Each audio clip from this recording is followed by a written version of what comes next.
Basically stereo isomerism का मतलब क्या है? That is isomers have same structural formula, molecular formula भी सेम है, स्ट्रक्चरल फॉर्मूला भी सेम है, they have same molecular as well as structural formula, they differ only in the orientation. ठीक है, एक सेकंड बच्चों है, ठीक है। हाँ बोलो शिव बेटा, कुछ कहना चाह रहे हो आप? नहीं सर, वो गलती से उठ गया। अच्छा एक मिनट को मैं जरा इनको बाहर कर दूं, ठीक है, एक सेकंड।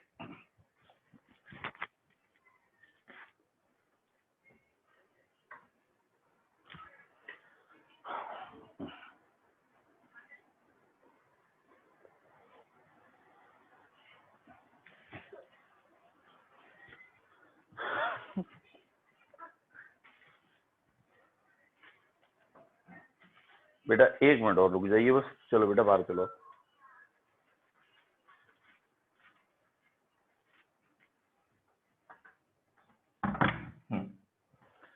तो यहां हमारा टॉपिक है बेटा बेसिकली स्टीरियो आइसोमेरिज्म से रिलेटेड, ठीक है, स्टीरियो आइसोमेरिज्म। स्टीरियो वर्ड का मतलब ही जानते हो, 3 डायमेंशन स्पेस के बारे में जहां बात हो रही हो दैट इज स्टीरियो।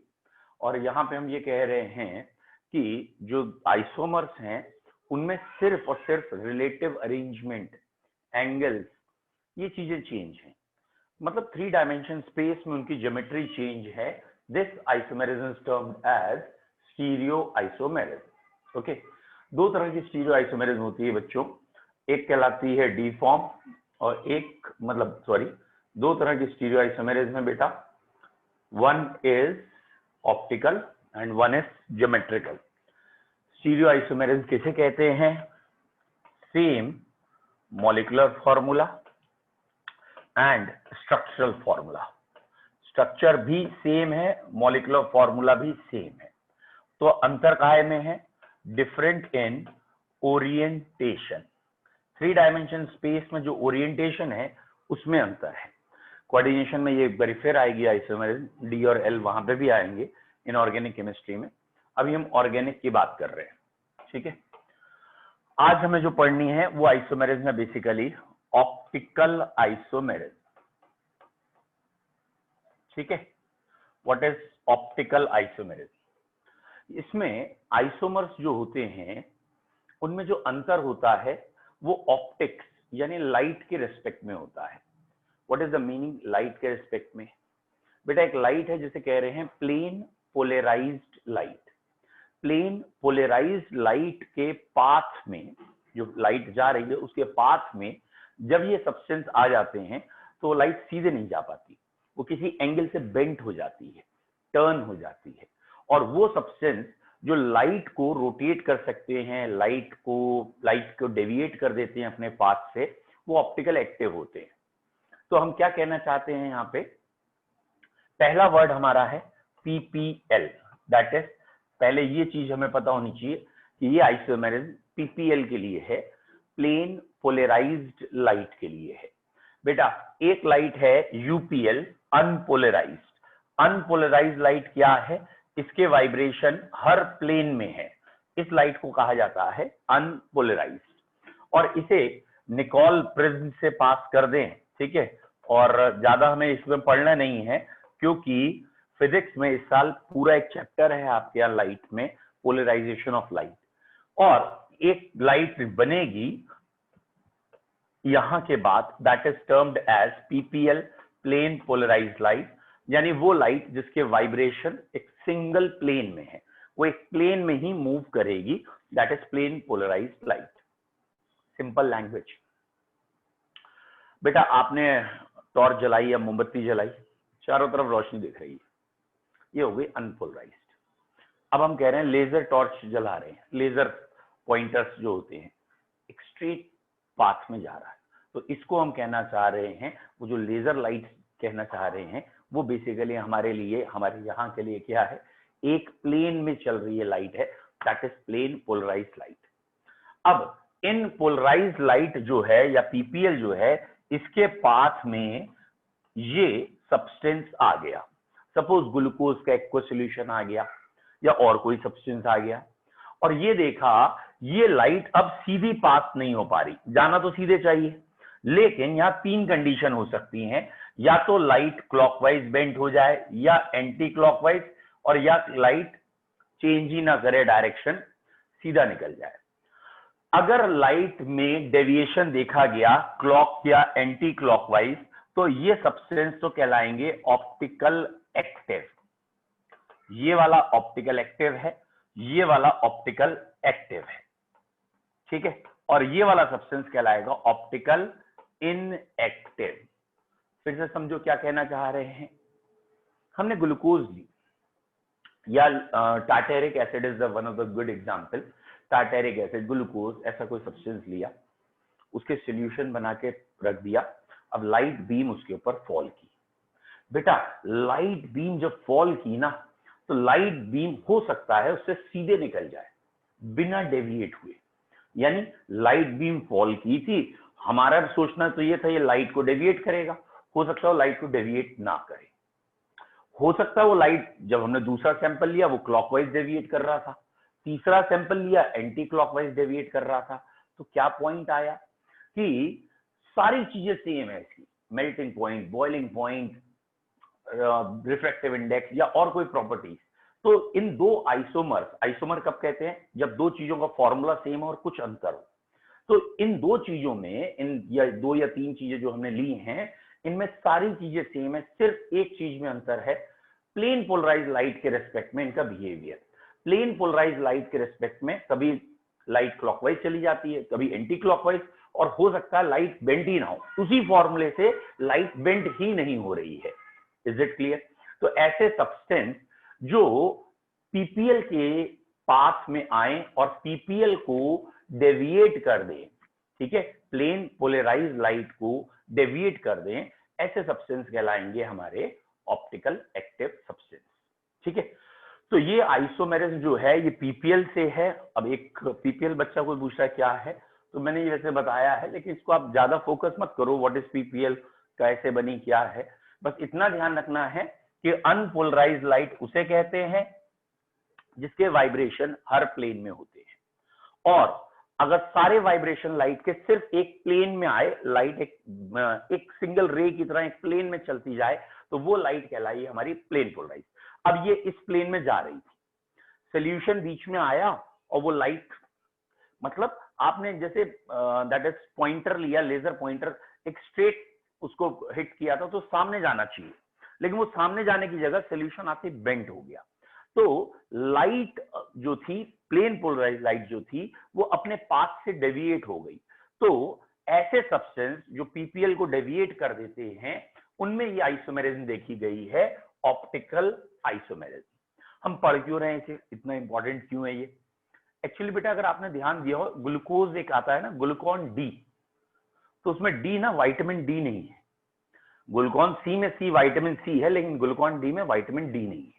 या पेशेंट को जो ग्लूकोज चढ़ाया जाता है वो डी ग्लूकोज चढ़ाया जाता है। एक्चुअली इन ऑप्टिकल आइसोमेरिज्म में इन आइसोमर्स की हमारी बॉडी पे एब्जॉर्प्टिव पावर अलग अलग है। आई मीन टू से हमारी बॉडी के एंजाइम डी फॉर्म को जल्दी डाइजेस्ट कर देते हैं, दैट मीन्स उनसे रिएक्शन कर लेते हैं, एल फॉर्म से नहीं करते। तो इसीलिए हमें इसको पढ़ना थोड़ा इंपॉर्टेंट है, ठीक है। तो अभी तक आपके दिमाग में सिर्फ क्या आना चाहिए कि व्हाट इज ऑप्टिकल आइसोमेरिज्म। इसका आंसर क्या है? Whenever the two or more compounds having same molecular formula as well as structural formula, but they differ only their behavior towards plane polarized light. इन दो आइसोमर्स में सिर्फ और सिर्फ एक अंतर होगा कि जब इनके ऊपर प्लेन पोलराइज लाइट पड़ेगी तो इनका बिहेवियर अलग अलग है, या तो ये प्लेन पोलराइज लाइट को क्लॉकवाइज घुमाएंगे, या एंटी क्लॉकवाइज घुमाएंगे, या नहीं घुमाएंगे। Is it clear? तो यहां तक किसी को दिक्कत है तो पहले पूछ लो।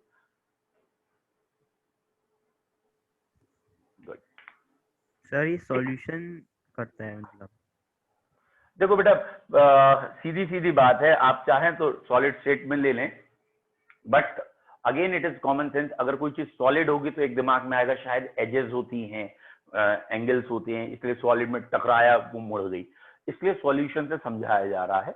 लेकिन ऑब्वियसली अगर कोई सब्सटेंस है, मतलब शुरू में जब इस आइसोमेरिज्म को अगर आप पढ़ने की कोशिश करोगे बुक में, तो आपको दिखेगा, ये पहले साइंटिस्ट ने सोचा शायद इनके क्रिस्टल्स में एजेस होती हैं और उन एजेस से लाइट टकरा के मुड़ जाती होगी। बाद में देखा ये तो सोल्यूशन में भी एग्जिस्ट करता है, तो इसका कारण एजेस नहीं है, इसका कारण इसका क्रिस्टल नेचर नहीं है। ठीक है, नाउ ऑप्टिकल आइसोमेरिज्म किन कंपाउंड में होगी, लाइट को कौन घुमा सकता है? तो इसमें सबसे पहला वर्ड आया है कायरलिटी।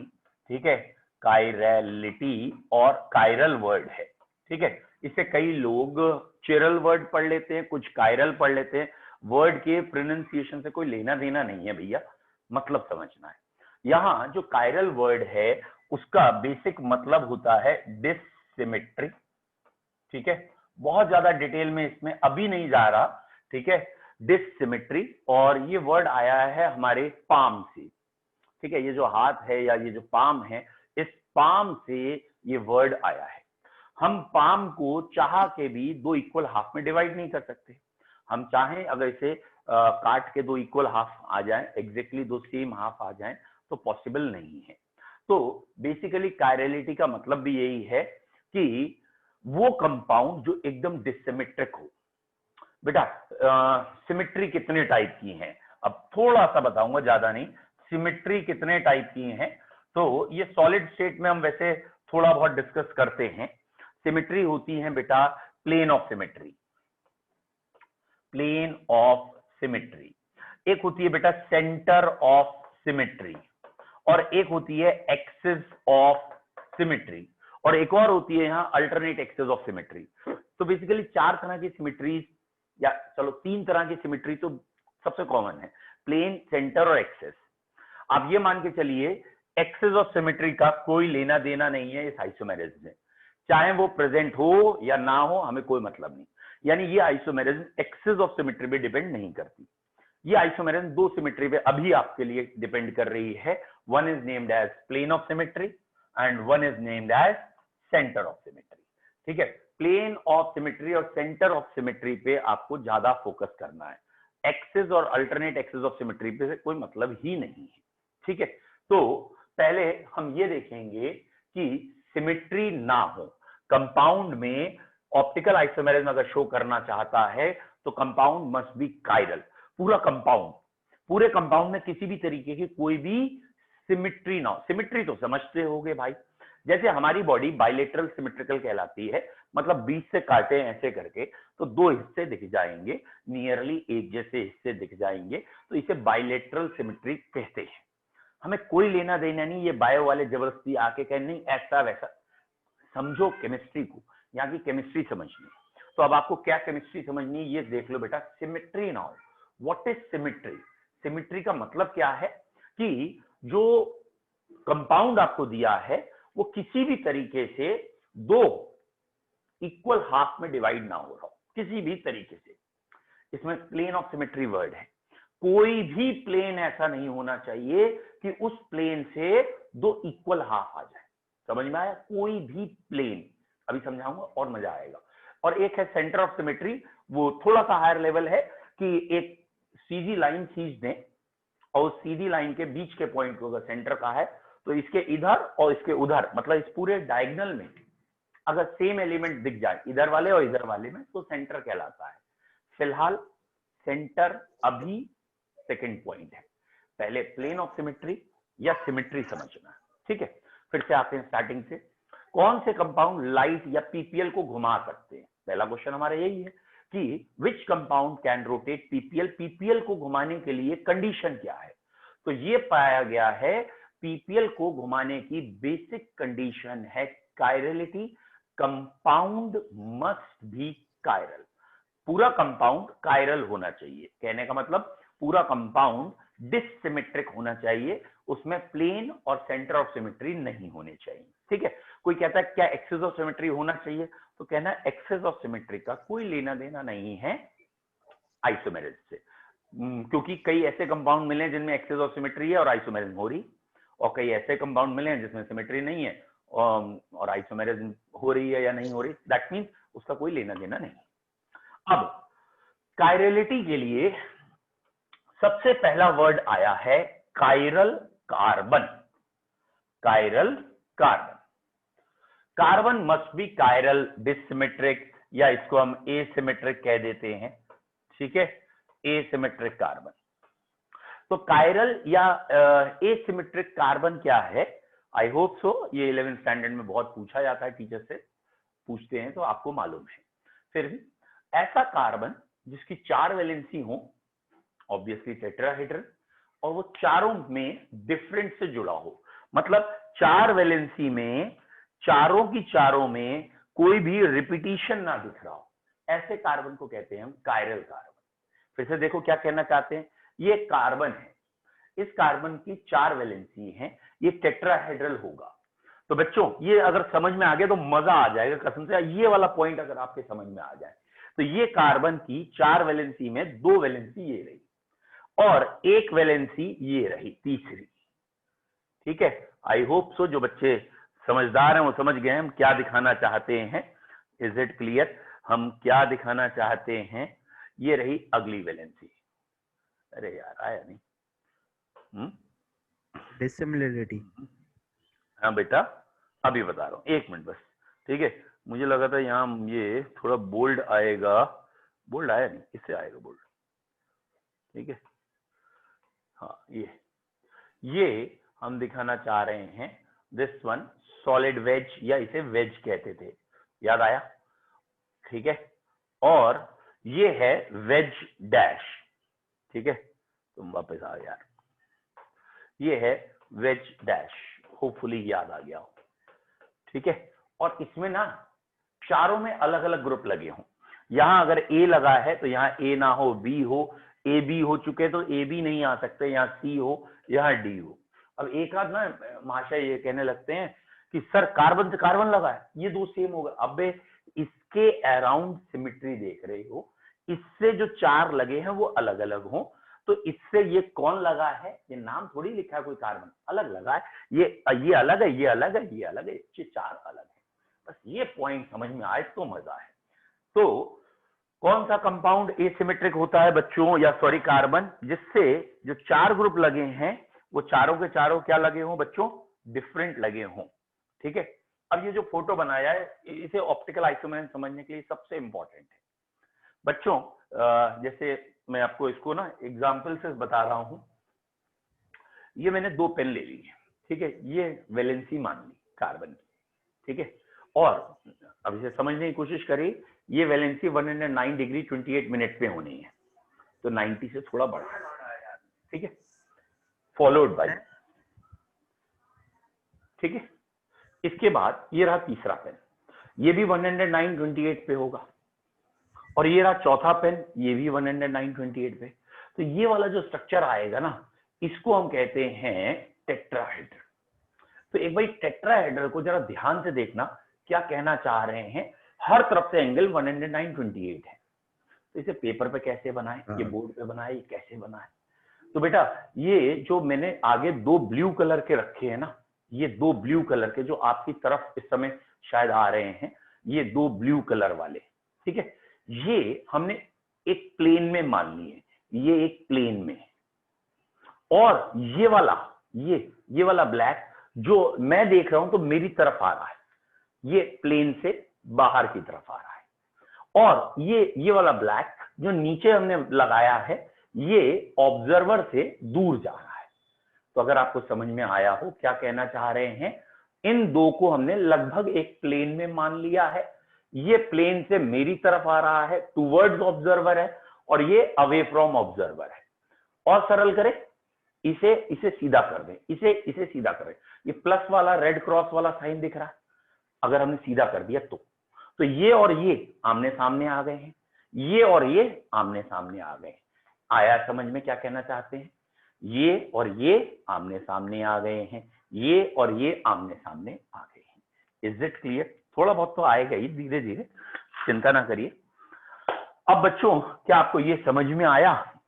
ये जो ड्राइंग की जाती है, या ये वाला जो हमने बनाया है ना, ये जिसे हम सॉलिड वेज कह रहे थे, या ये वेज है, और ये जो है ये टुवर्ड्स ऑब्जर्वर है, ये हमारी तरफ आ रहा था। ये वाला जो सी एटम था ये टुवर्ड्स ऑब्जर्वर था, ये जो डी एटम है ये अवे फ्रॉम ऑब्जर्वर है। ये ऑब्जर्वर से दूर की तरफ है। Is it clear? अब बच्चों एक पॉइंट सोच के देखिएगा, क्या हमने कहा इसे स्ट्रेट लाइंस में चेंज कर दो, मतलब इस कार्बन से मान लो ए और बी ये लगे हैं, ठीक है, और सी और डी ये लगे हैं। थोड़ी देर के लिए मैंने विदाउट एनी वो लेके चला हूं, मतलब ऑप्टिकल रोटेशन ज्यादा नहीं सोच रहा हूं, डायरेक्ट ये कह दिया है कि आपको ये समझ में आ रहा है सी और डी आमने सामने है और ए और बी आमने सामने है, ठीक है, और ये दोनों के दोनों अलग प्लेन में है। देखना जरा ध्यान से, ये रहा एक प्लेन, ठीक है, this one is one plane, ये बीच वाला कार्बन था, इधर सी लगा है, इधर डी लगा है, ठीक, कोई डाउट?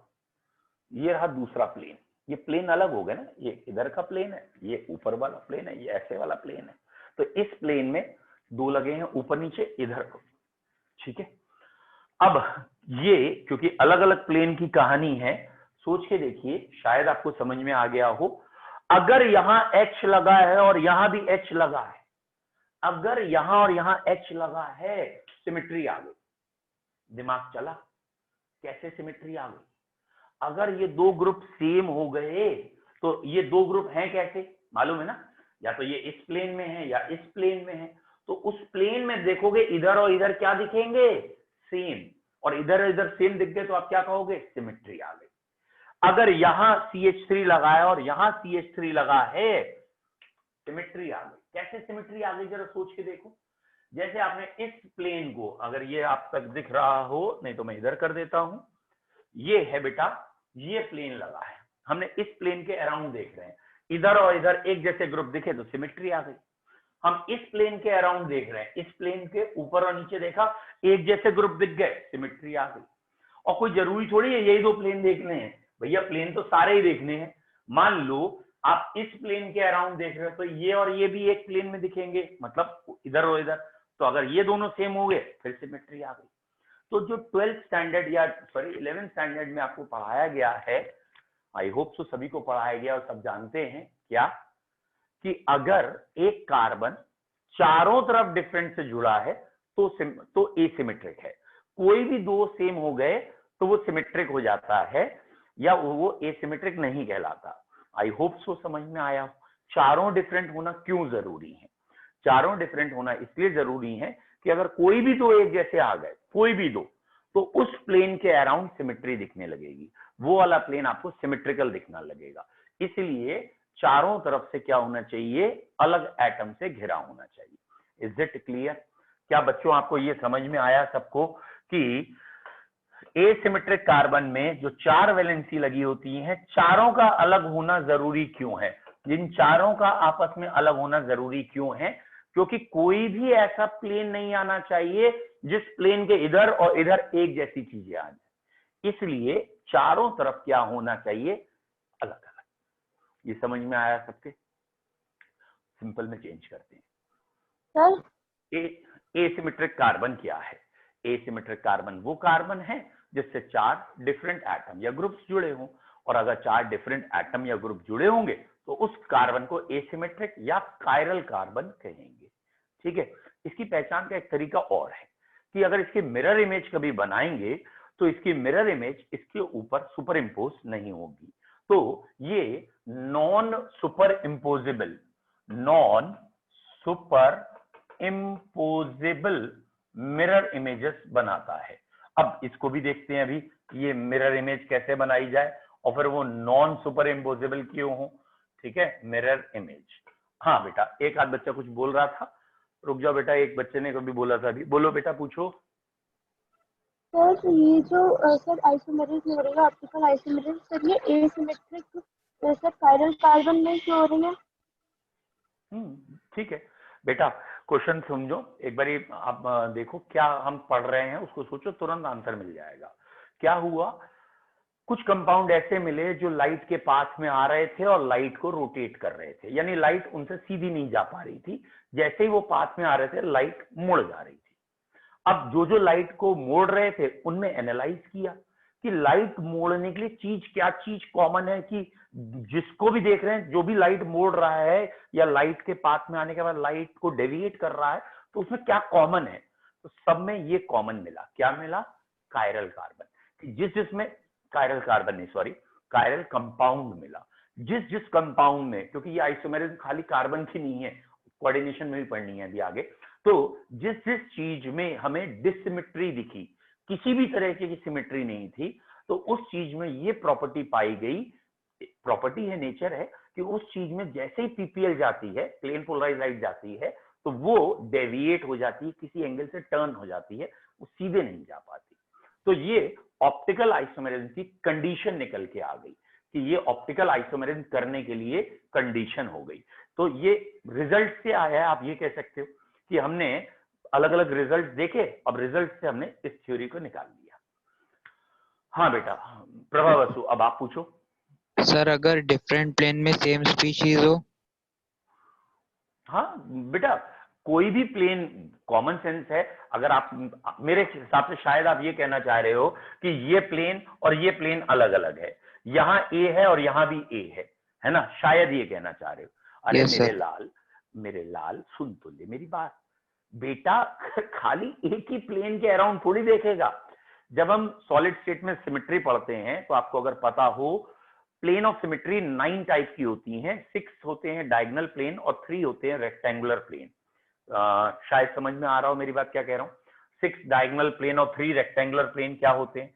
ये कोई सॉलिड है, क्यूब मान ले रहे हैं, तो इस क्यूब में एक, तो ये रेक्टेंगुलर प्लेन आ गया, बीच में पर्दा लगाया जिससे ये 2 हाफ में दिखने लगा, ये रेक्टेंगुलर प्लेन है। ये 3 तरह के हैं। कौन से 3 तरह के हैं भैया? मैंने ये एक्स एक्सिस में पर्दा लगाया था, मैंने वाई एक्सिस में पर्दा लगा दिया, और मैंने जेड एक्सिस में पर्दा लगा दिया, तीसरी एक्सिस जो होगी उसमें, ये वाली में। ठीक है, तो ये 3 तो हो गए कौन से? रेक्टेंगुलर। फिर डायगोनल प्लेन भी होंगे कि मैंने एक पर्दा यहाँ के ऊपर से लेके यहाँ ऐसे नीचे लगाया, तो ये एक ट्राइंगल वाला और ये ट्राइंगल वाला हिस्सा बन जाएगा। तो ऐसे डायगोनल प्लेन कितने? 6 मिला के प्लेन कितने हो गए? 9। समझे? तो एक बार फिर सोचना, तुम जो कह रहे हो क्या कह रहे हो? तुम कह रहे हो कि एक प्लेन हमें ये दिखा, एक प्लेन ये दिखा, हम खाली इसी एंगल से थोड़ी देखेंगे। अरे बेटा हम तो इस एंगल से भी देखेंगे ना, इधर से जब देखेंगे तो प्लेन ऑफ सिमेट्री कहीं से नहीं होनी चाहिए। इसीलिए ये निकल के आया कि जब भी कार्बन से चारों डिफरेंट लगे हों तभी सिमेट्री खत्म होगी। कोई भी 2 हो गए सेम तो सिमेट्री आ जाएगी। और दूसरी बात बेटा, एक्चुअली मैंने अभी आपको वैसे बना के भी दिखाया है, फिर सोचना भी आप, टेट्राहेड्रल है ना, वो तो चारों लगे हैं, सारे के सारे एंगल 109.28 है। अभी हमें ये ऊपर नीचे वाले दूर और पास लग रहे हैं, मॉलिक्यूल को थोड़ा टर्न करोगे तो वो चेंज हो जाएगी एक्सेस, इसलिए आपको उसको ज्यादा सोचना नहीं है। ठीक है, बोलो क्लियर है? पूछिए, कोई डाउट है जल्दी से? कोई डाउट नहीं। अब आते हैं लौट के, हमारा पॉइंट स्टार्टिंग से, ऑप्टिकल आइसोमेरिज्म। वो कंपाउंड जो पीपीएल को रोटेट करते हैं वो ऑप्टिकल एक्टिव हैं। तो ऑप्टिकल आइसोमेरिज्म की पहली कंडीशन क्या है? कंपाउंड में क्या चीज होना जरूरी है? The compound must be chiral. Chiral होने का मतलब क्या होता है? It should absent of any symmetry. ठीक है, अब कायरल में हो सकता है किसी कंपाउंड में एक 1 कायरल कार्बन है, कायरल कार्बन 1 है, तो बेटा अगर एक ही कायरल कार्बन है तो गारंटेड 101% वो ऑप्टिकल एक्टिव होगा। क्यों? क्योंकि कार्बन एक ही है, तो उसकी काट करने के लिए कोई बैठा ही नहीं है। ठीक है, बाई चांस 2 कायरल कार्बन होते, अगर 2 कायरल कार्बन होते, जैसे ये मैंने बनाया है, ये है बेटा 2 कायरल कार्बन का केस, जैसे ये टार्टेरिक एसिड है, ये वाला कार्बन कायरल बनाया है बच्चों मैंने, ये वाला कार्बन भी कायरल बनाया है, ये दोनों कायरल कार्बन है, लेकिन ये कंपाउंड लाइट को घुमाता नहीं है। कार्बन एक नहीं 2 कायरल है, लेकिन कंपाउंड कायरल नहीं है। कारण, जब इसको बीच से काटेंगे तो ये 2 इक्वल हाफ में कट जाएगा, और अगर 2 इक्वल हाफ में कट गया तो कंपाउंड के अंदर सिमेट्री आ गई। तो खाली कायरल कार्बन नहीं होना चाहिए, लाइट को घुमाने के लिए कंपाउंड डिसिमेट्रिक होना चाहिए। ठीक है, लेकिन अगर किसी के अंदर एक ही कायरल कार्बन है, एक ही कायरल कार्बन है, तो वो तो 100% ऑप्टिकल एक्टिव होगा ही होगा। जिसमें एक कायरल कार्बन होता है वो हमेशा ऑप्टिकल एक्टिव होता है। ठीक है, कायरल कार्बन की डेफिनेशन क्या है? तो बच्चों कायरल कार्बन की डेफिनेशन हो गई, the carbon which is directly attached with 4 different atom और ग्रुप्स। ठीक है, कायरल कार्बन क्या है? कार्बन डायरेक्टली अटैच्ड विद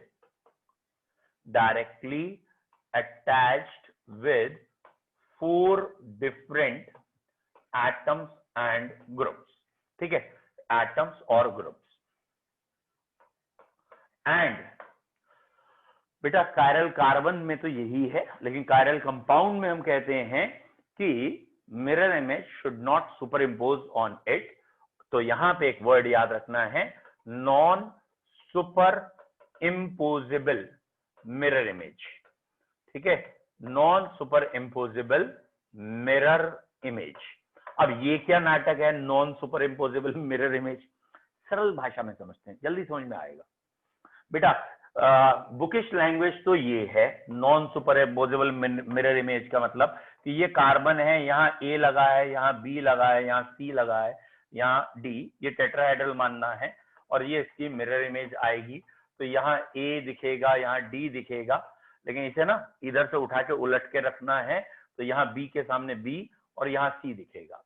तो इन दोनों को अगर इनके ऊपर रख के देखें, दैट मीन्स सुपर इम्पोज करके देखें, तो ये सुपर इम्पोज नहीं होंगे। ठीक है, इसे कहते हैं non super imposable mirror image. ये है बुकिश लैंग्वेज, इसका सपोर्ट ही नहीं करते हम करते हैं सिंपल लैंग्वेज का सपोर्ट। बच्चों ये हम कहना चाहते हैं मिरर इमेज सुपर इम्पोजेबल में कि अगर कोई इंग्लिश का अल्फाबेट है, जैसे अल्फाबेट लेट सपोज ए है, तुम्हें ये मिरर में क्या दिखेगा? ऑब्वियसली मिरर में ए दिखेगा। ठीक है, अगर मिरर में ए दिख रहा है ना तो ये सुपर इम्पोजेबल है। अब जरा ये लिखा है अल्फाबेट बी है, ये मिरर में क्या दिखेगा? एक आध जरूर कहेगा बी दिखेगा और क्या, नहीं, ये उल्टा बी दिखेगा।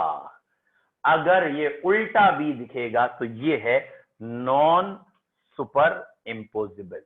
जो मिरर में जैसा पहले था वैसा दिख रहा है तो सुपर इम्पोजेबल है, और जो मिरर में जैसा पहले था उसका रिवर्स या अपोजिट दिख रहा है नॉन सुपर इम्पोजेबल। फिर से सोचो, ये इंग्लिश का लेटर है टी, भैया मिरर में भी यही दिखेगा टी, तो मिरर में देखने के बाद कोई ये नहीं कहेगा ये उल्टा टी लिखा है, लेकिन यही स्मॉल टी लिखा है। स्मॉल टी को अगर आप मिरर में देख लीजिए ये ऐसा दिखेगा आपको। तो अगर वो रिवर्स दिखता है, उसका अपोजिट दिखता है, तो वो आपको कहना है बेटा, अगर वो अपोजिट दिखता है तो आपको क्या कहना है? It is non super imposable. और अगर उल्टा वैसे ही दिख रहा है तो सुपर इम्पोजेबल। और कोई एक आध लेटर लेके देख लेते हैं, ये लेटर पी है, ऑब्वियसली ये ऐसा दिखेगा मिरर में, that is non super imposable. चलिए बताइए, ये लेटर मैंने लिखा है जेड, सुपर इम्पोजेबल या नॉन सुपर इम्पोजेबल? कई बच्चे गलत करते हैं, जेड। ठीक है, ये सुपर इम्पोजेबल लग रहा है। बेटा ये नॉन सुपर इम्पोजेबल आएगा। वेरी गुड, क्योंकि भले ही देखने में आपको ऐसा लग रहा हो, लेकिन ये वाली जो लाइन है ना ये उल्टी आ जाएगी, और अगर ये लाइन रिवर्स आ जाएगी तो ये सुपर इम्पोजेबल नहीं है, ये नॉन सुपर इम्पोजेबल में आएगा। क्लियर है? Super imposable, non super imposable. तो ऑप्टिकल आइसोमेरिज्म में पहला पॉइंट अब हमारा ये कंप्लीट हो गया है कि सिमेट्री किसे कहते हैं या कायरल कार्बन किसे कहते हैं। तो बेसिकली कायरल कार्बन वो कार्बन है जिससे 4 डिफरेंट एटम या ग्रुप्स जुड़े हों, और ऑब्वियस सी बात है 4 डिफरेंट एटम जुड़े हों, इसकी मिरर इमेज सुपर इम्पोज ना हो। अगर कंपाउंड में एक ही कायरल कार्बन है तो गारंटेड ऑप्टिकल एक्टिव है। 2 कायरल कार्बन है तो देखना पड़ेगा कोई सिमेट्री तो नहीं आ रही दोनों के बीच में। मतलब अगर इवन नंबर है तो एक बार सिमेट्री सोच सकते हैं, ऑड नंबर है तो गारंटेड ऑप्टिकल एक्टिव होता है। नेक्स्ट पॉइंट, ऑप्टिकल आइसोमर्स होते कितने तरह के हैं? तो ऑप्टिकल आइसोमर्स बेसिकली 3 तरह से लोग कह देते हैं। एक डी फॉर्म होती है। What is D form? इसकी फुल फॉर्म कही गई है डेक्स्ट्रो रोटेटरी। डेक्स्ट्रो रोटेटरी मतलब ये लाइट को क्लॉकवाइज मूव करता है। ठीक है, इट इज डेक्स्ट्रो रोटेटरी। कोई तरीका आपके पास ऐसा नहीं है कि आप कंपाउंड देखते ही ये बता दें ये डी है ये एल है, वो बात अलग है। एक जनरल जिसे कहते हैं ना आईयूपीएसी के हिसाब से हमने बना लिया कि हाँ हम इसे डी कहेंगे, अदरवाइज डायरेक्ट कंपाउंड देखते ही डी फॉर्म कौन सी होगी ये नहीं बताया जा सकता। डी फॉर्म को हम कह देते हैं it rotates PPL in clockwise direction, ये क्लॉकवाइज डायरेक्शन में इसे रोटेट करेगा। It rotates PPL in the clockwise direction, ठीक है। दूसरा है एल फॉर्म। एल फॉर्म इसकी फुल फॉर्म है लेवो रोटेटरी, ये भी पीपीएल रोटेट करता है, मान के चलते हैं इसके उल्टे करेगा तो एंटी क्लॉकवाइज डायरेक्शन कहा गया है, ठीक है। एक क्लॉकवाइज है एक एंटी क्लॉकवाइज है। तीसरी फॉर्म का नाम रखा गया है बच्चों मीजोफॉर्म। मीजोफॉर्म वो है जो लाइट रोटेट नहीं करती लेकिन इसमें कायरल कार्बन है, ऐसा कंपाउंड जिसके अंदर कायरल कार्बन है लेकिन वो पीपीएल को रोटेट नहीं कर रहा है, उस फॉर्म का नाम रखा गया है मीजोफॉर्म, ठीक है। इट इज ऑप्टिकल इनएक्टिव, मतलब समझिए, मतलब यहां लाइट रोटेट नहीं होगी। देखो बेटा ये टार्टेरिक एसिड के 3 एग्जाम्पल, इस कार्बन से ये 4 ग्रुप लगे हैं, यहां OH, ठीक है, इससे यहां ये 4 ग्रुप लगे हैं, ये रहा OH, ये H, ये H, ये OH। इसकी mirror image I, mirror image ये आई, यहां OH, यहां H, यहां H, यहां OH और COH, और तीसरा आइसोमर ये बना, ये COH, ये COH, यहां OH, यहां H, यहां OH, यहां H, ये 3 आइसोमर इसके हैं। ये वाला कार्बन कायरल है बेटा, क्यों कायरल है? क्योंकि इससे 4 ग्रुप डिफरेंट लगे हैं। देखिए ऊपर COH है, बाएं या दाएं में एक तरफ H है एक तरफ OH है, और नीचे कार्बन का इतना बड़ा ग्रुप है, सब अलग है। जनरल हमने बना रखा है कि लाइट को हम H2OH रोटेट करते हैं फ्रॉम मोर ऑक्सीडाइज्ड फॉर्म, मतलब ये H है ये OH है और ये COH मोर ऑक्सीडाइज्ड फॉर्म कहलाती है। नीचे अल्कोहल है ऊपर एसिड है मेनली, तो ये लाइट ऐसे घूमेगी, यहां ऐसे घूमेगी, यानी दोनों के दोनों कार्बन लाइट को क्लॉकवाइज रोटेट करा रहे हैं, और अगर लाइट को क्लॉकवाइज रोटेट कराएंगे तो ये फॉर्म डी फॉर्म कहलाएगी। दोनों के दोनों को क्लॉकवाइज मान लिया है। ये इसकी मिरर इमेज है। बच्चों याद रखिएगा, एक को अगर क्लॉकवाइज कहा है तो दूसरे को एंटी क्लॉकवाइज कहना पड़ेगा, एक दूसरे के अपोजिट हो जाएंगे, तो ये वाली फॉर्म एल फॉर्म कहलाएगी। पहली फॉर्म डी फॉर्म हो गई, दूसरी फॉर्म एल फॉर्म हो गई। एक फॉर्म डी है दूसरी फॉर्म एल है।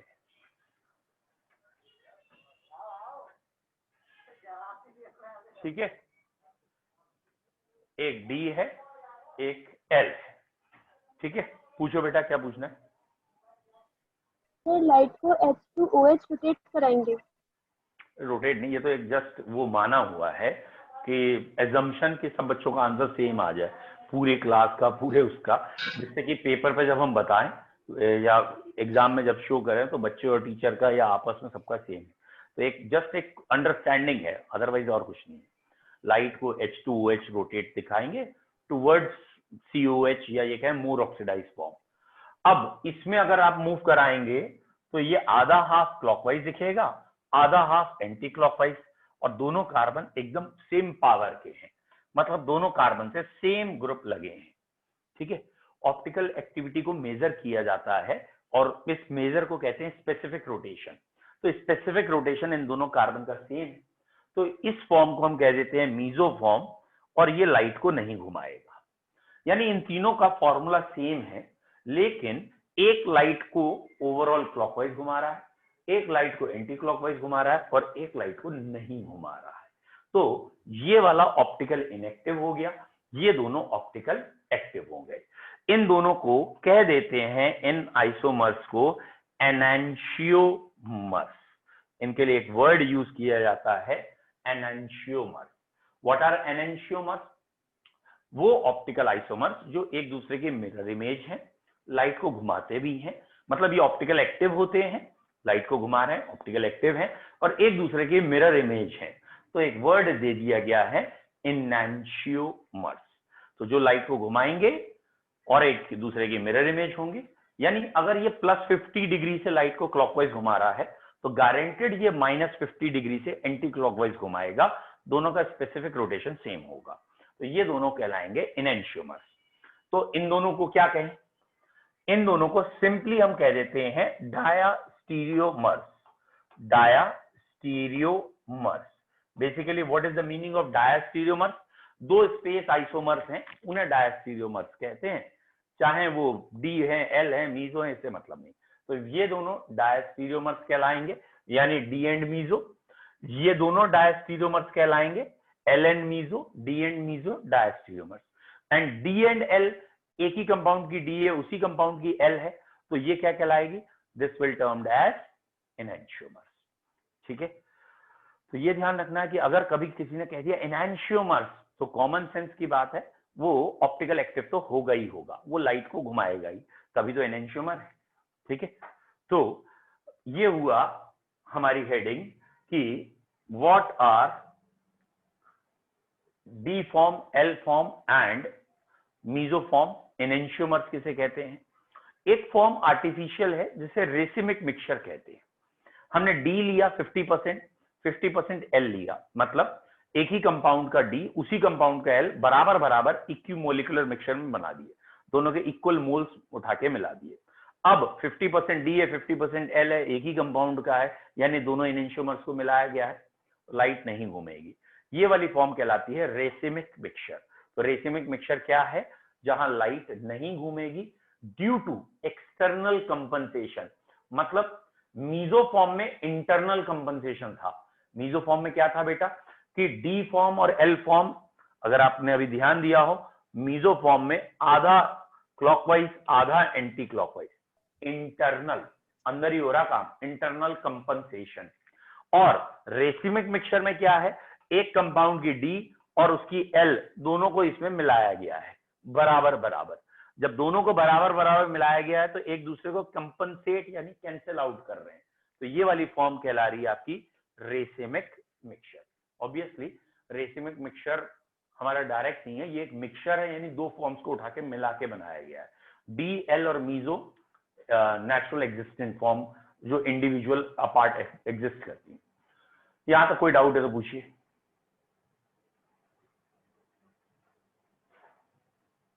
सर इससे पहले वाला पॉइंट बता दीजिए।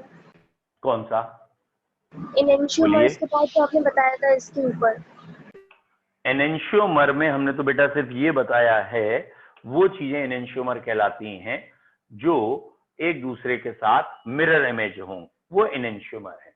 लाइट घुमाए भी। और डायास्टीरियोमर्स किसे कहते हैं? डाई मतलब दो, स्टीरियो आइसोमर्स मतलब स्पेस आइसोमर्स। जो एनैंशियोमर नहीं है वो सब डायास्टीरियोमर्स। सर एक और बात, फर्स्ट वाली फिगर की जो आपने बनाई है, सेकंड वाली वो मिरर इमेज हो गई, और थर्ड वाली क्या है फिर?